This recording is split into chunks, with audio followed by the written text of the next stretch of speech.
Assalamualaikum warahmatullahi wabarakatuh. Selamat pagi.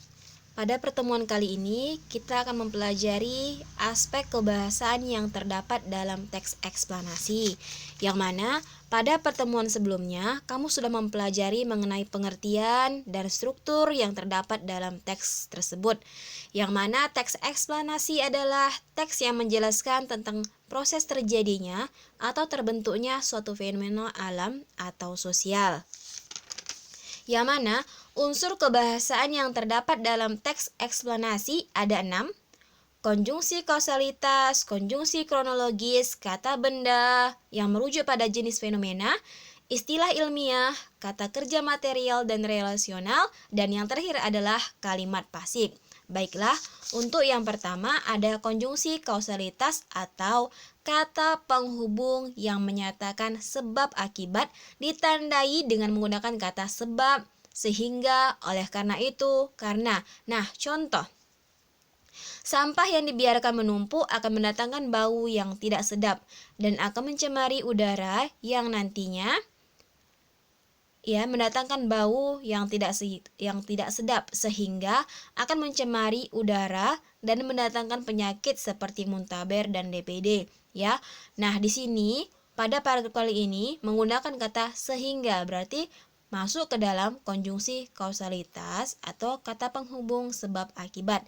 Nah, yang kedua, konjungsi kronologis masih berkaitan dengan kata penghubung, tetapi di sini yang digunakan adalah konjungsi kronologis atau kata penghubung yang mengacu mengenai hubungan waktu, ditandai dengan kata kemudian, lalu, setelah itu, pada akhirnya. Contoh, ketika bayangan bumi menutupi sebagian atau seluruh penampang bulan, maka pada saat itulah akan terjadi gerhana bulan, terutama ketika bumi menempati posisi di antara matahari dan bulan dan berada pada satu garis lurus yang sama, yang kemudian membuat sinar matahari tidak dapat mencapai bulan karena dihalangi oleh posisi bumi saat itu.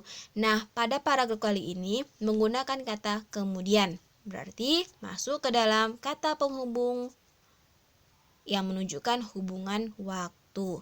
Nah, selanjutnya yang ketiga, menggunakan kata benda yang merujuk pada jenis fenomena. Ini berkaitan dengan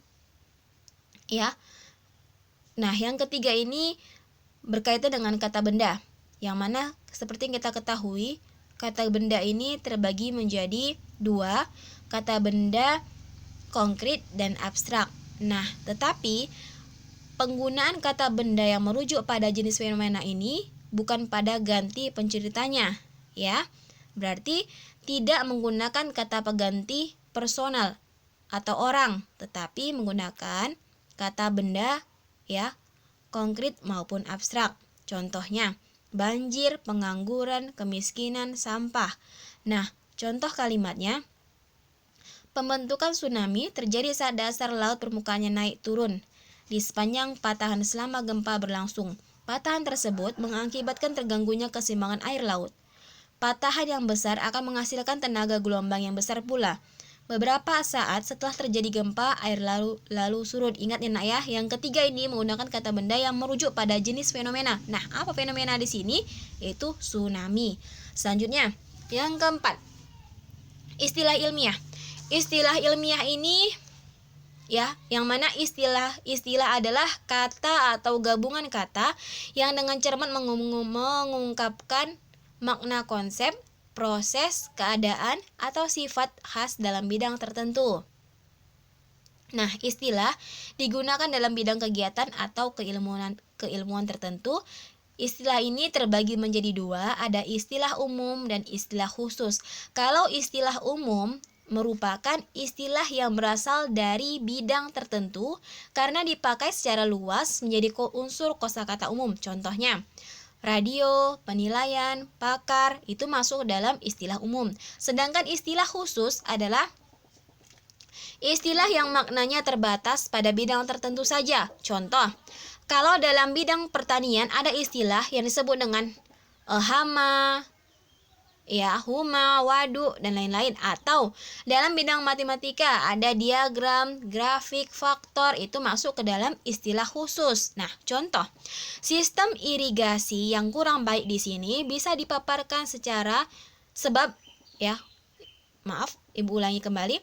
Sistem irigasi yang kurang baik di sini bisa dipaparkan sebab tertutupnya permukaan tanah yang bisa meresap air sebab pembangunan yang menyelimuti tanah memakai semen sehingga air tidak bisa diserap. Nah, ada kata irigasi. Irigasi ini, ya nak, masuk ke dalam istilah umum atau istilah khusus? Ya.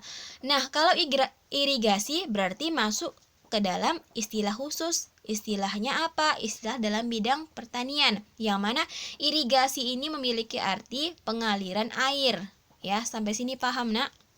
Ya, sudah ada 4 aspek kebahasan yang kita pelajarin. Nah, yang kelima. Yang kelima, kata kerja material dan relasional. Yang pertama, kata kerja material. Kata kerja material memiliki struktur, ada subjek, kemudian kata kerja, ya, objek, keterangan. Contoh, Dian menyiram bunga. Dian berarti subjek, menyiram kata kerja aktif, bunga berarti objek. Masuk ke dalam kata kerja material. Nah, yang B, kata kerja relasional. Nah, strukturnya subjek, kemudian kata kerja atau verba relasional, kemudian pelengkap. Ya, Andi subjek, kata kerja relasionalnya mendapat, ya. Kemudian peringkat 1, ya. Peringkat 1 masuk ke dalam objek sekaligus pelengkap, kemudian di sekolah ke keterangan, ya. Inilah kata kerja material dan relasional. Nah, yang terakhir ada kalimat pasif. Kalimat pasif ini berarti ditandai ada kata kerja yang menggunakan imbuhan yang pasif. Imbuhan pasif itu biasanya menggunakan kata di atau ter. Contoh, digunakan, terjatuh, ya, dilarikan. Nah, contoh, tidak hanya disebabkan curah hujan yang lumayan besar serta berlangsung lama, banjir di kota Jakarta sendiri diakibatkan oleh sebagian aspek yang sistem irigasi yang kurang baik serta saluran air yang tersumbat. Ada kata diakibatkan. Nah, diakibatkan berarti sudah masuk ke dalam kalimat pasif. Baiklah, demikianlah pembelajaran kita kali ini. Apabila ada yang masih belum paham, boleh bertanya kepada Ibu melalui Classroom ataupun WhatsApp, dan Ibu akhiri. Wassalamualaikum warahmatullahi wabarakatuh.